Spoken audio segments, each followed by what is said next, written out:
Every autumn, the same scene plays out in yards across this country. A homeowner grabs a saw, walks to the edge of the property, and cuts down a shrub that European gardeners once paid good money to grow. Its tall red berry clusters taste like cold lemonade straight off the branch. Dried and ground, those same berries become the tart, ruby-colored spice that gives so much Middle Eastern cooking its signature tang. A neighbor warned them. An article online told them to. Or maybe the name alone just sounded dangerous. And yet, year after year, people destroy this plant out of pure fear because of one word. The plant is staghorn sumac, and almost everything most people think they know about it is wrong.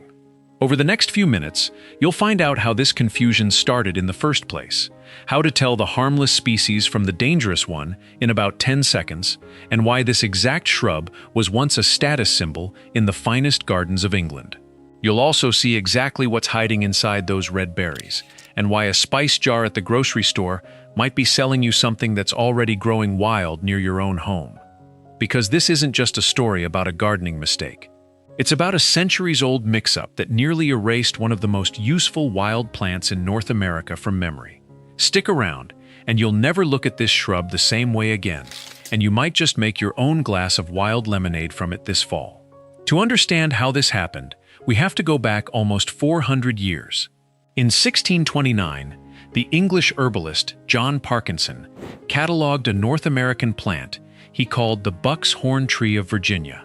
At the time, it was a prized find in England's wealthiest gardens, a shrub with torch-like red seed clusters and autumn color that few other plants could match. Wealthy landowners planted it deliberately, valuing exactly the traits that get it cut down in American backyards today. A century later, in 1753, the Swedish naturalist Carl Linnaeus gave it its formal scientific name, Rhus typhina, a nod to the soft, velvety hairs on its young branches that resemble a deer's antlers still in velvet. Long before Europeans ever noticed this shrub, native nations across the continent already knew it well. The Cherokee, the Ojibwe, and the Iroquois soaked its red cones in cool water to make a tart, refreshing drink. One later settlers found so close to lemonade that they simply called it Indian lemonade. It wasn't a rare or specialized use either. It was common knowledge, passed down the way any everyday household skill would be. For generations, this plant was simply ordinary, useful, familiar, respected, standing quietly at the edge of dry pastures and roadsides across the country, which makes what happened next all the more striking. Poison sumac is real, and the rash it causes can be worse than poison ivy, so the fear isn't entirely made up. The problem is that poison sumac and the staghorn sumac we're talking about are two completely different plants. Yes, they both belong to the same broad plant family, the one that also includes cashews, mangoes, and pistachios, but sharing a family tree doesn't make them equally dangerous. And here's the part almost nobody knows. Telling them apart takes seconds. Staghorn sumac holds its berries in tight, upright, cone-shaped clusters, deep red and pointing skyward like little torches. Its young branches are soft and fuzzy, almost velvety to the touch. In fall, its long, feathery leaves turn a brilliant scarlet you can spot from a moving car. It grows in dry, sunny spots, roadsides, field edges, open pastures. Poison sumac does the opposite on every count. Its berries are pale white or gray-green and hang down loosely, never standing upright. Its stems are completely smooth, with no fuzz at all, and it grows almost exclusively with its roots in standing water, in swamps, bogs, and wetlands. The whole rule fits in one sentence: red, upright cones on dry ground, safe.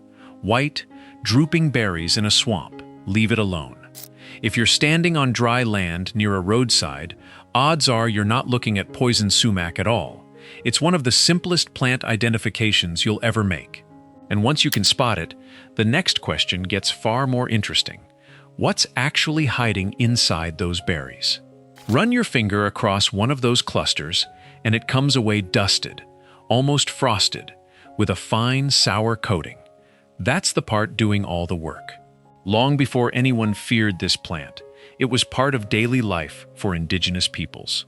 Ethnobotanist Daniel Moorman, who spent decades documenting how Native American communities used wild plants, recorded staghorn sumac's uses again and again, as a cooling drink and as a rinse for sore throats. The tartness people taste is real chemistry. The surface of each berry is coated in malic acid and ascorbic acid, better known as vitamin C. Sailors and frontier families once relied on sour wild fruits like this to fend off scurvy when fresh produce ran short. Dried, the clusters held their tang for months, a quiet insurance against a long winter. The bark and leaves weren't wasted either. Rich in tannins, they were traditionally used to cure leather and set dyes in cloth. For generations, this shrub simply stood at the edge of every dry field, unremarkable, but constantly put to use. Nobody wrote poems about it. It was just there, reliable, practical, and completely free.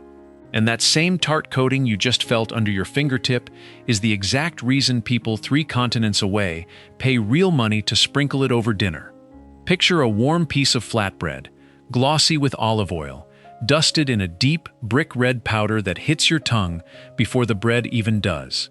If you've ever tasted za'atar, that tangy, earthy seasoning sprinkled over warm flatbread and roasted vegetables across the Middle East, you've already tasted this plant. Though za'atar itself is more than just ground sumac. The blend typically combines thyme or oregano, toasted sesame seeds, salt, and ground sumac berries, which give it that bright, lemony edge.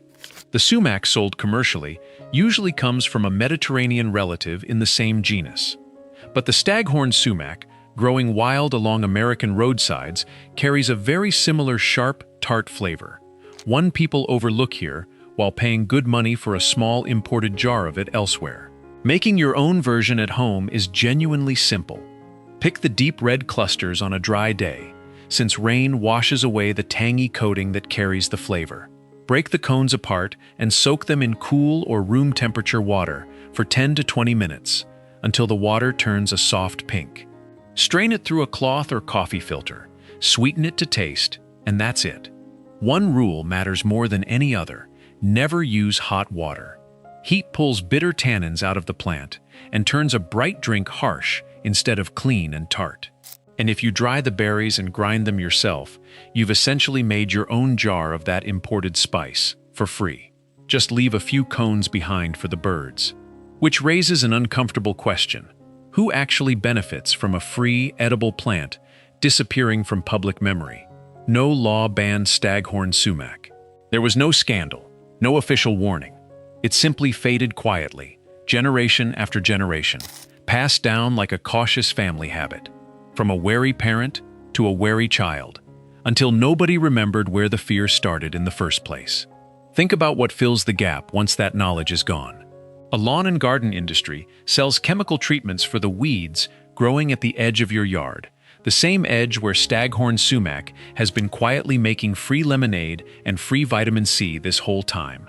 A spice aisle sells small imported jars of tang you could grow for nothing, 10 feet from your own driveway.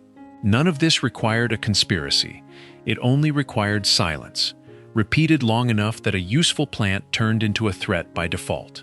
An unfamiliar name will always sound more dangerous than a familiar product on a shelf, and convenience will always win against the 10 seconds it takes to actually look. That is how knowledge like this disappears. Not through one big mistake, but through 1,000 small moments where reaching for a saw felt easier than reaching for the facts. Go outside this fall, walk along a dry roadside or the edge of a field. Look for those upright red cones standing among the fading grass. What you're looking at isn't a threat. It's a free glass of lemonade, rich in vitamin C, that's been waiting patiently on the branch for 400 years. And now you know it.